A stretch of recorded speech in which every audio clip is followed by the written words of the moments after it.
Okay, so yan mga brothers, at pupunta ang ating tropa ngayon, yung pinag-change oilan nakaraan ng Ecoline na 2050 ang viscosity. Ngayon yung pinag-change oilan ng kanyang motor umabot lang sa 150 ml. So first time niya mag RS8 kaya susubukan natin siya.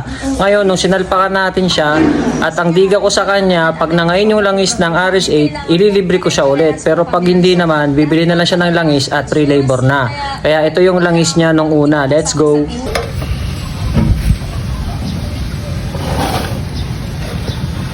Ano to? 150. Susunod na punta ko rito, maganda na yung resulta. Yan, good morning mga brothers. Nandito si brother, no? Ito yung click out.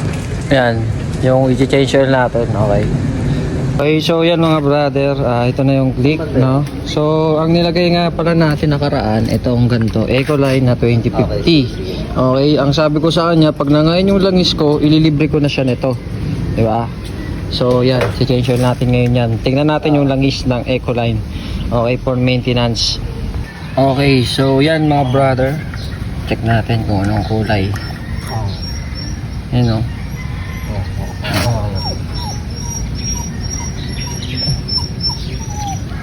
So kahit pa paano, medyo mukhang marami pa to. Tingnan natin, let's go. Okay, so yan mga brother.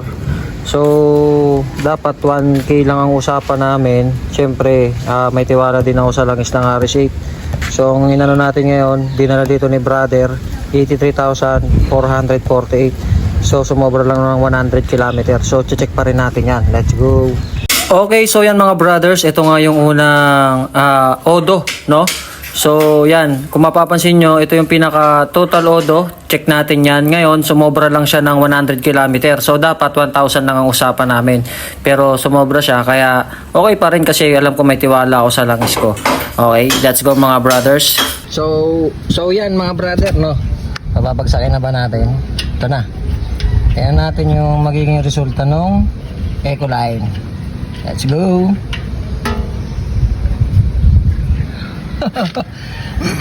Ay grabe, nangangain na nga talaga.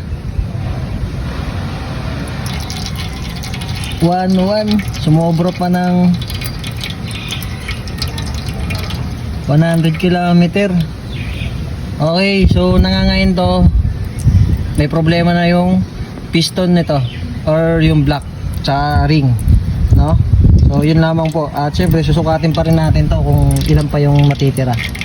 Let's go. So sa 150, yan, pag sumobra, wala akong libre. Pero pag hindi sumobra ng 150 to, lilibre ko to ngayon. Let's go. Okay, so yan mga brother, sukatin natin mamaya yan. At syempre ilagay ulit natin ito.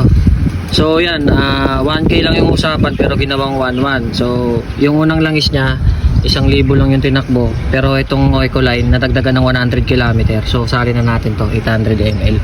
So ang sukat pala nito, kung mapapansin nyo, dito yan sa may taas para malaman nyo yung sukat ng langis ng RS8.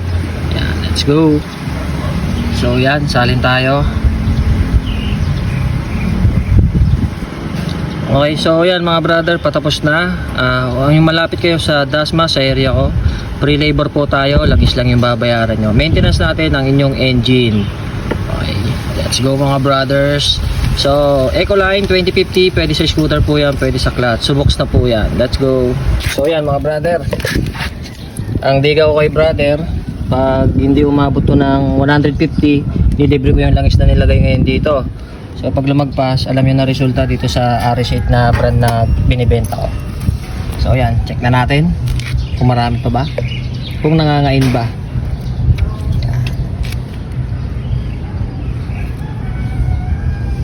So yan, may sobra pang 100 km yan. Nadagdagan? Napartidahan pa. Okay. Yan. So umabot ng 250 plus. Alam nyo na resulta ng Ecoline. Let's go.